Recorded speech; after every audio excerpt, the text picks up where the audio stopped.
Welcome to my story. এক ছিল ছোট্ট মেয়ে, নাম তার আনাবিয়া।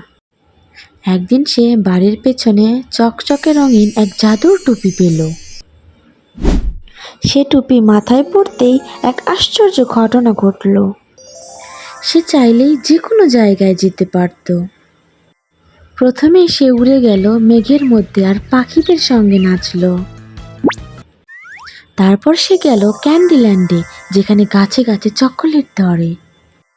সে রামধনু বনে একটি ছোট্ট ইউনিকর্নকে তার মাকে খুঁজে পেতে সাহায্য করলো।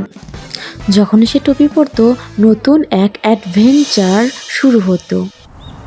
কিন্তু আনাবিয়া সব সময় সূর্য ডোবার আগেই বাড়ি ফিরে আসতো, কারণ সে জানতো পৃথিবীর সবচেয়ে সুন্দর জায়গা হলো নিজের ঘর।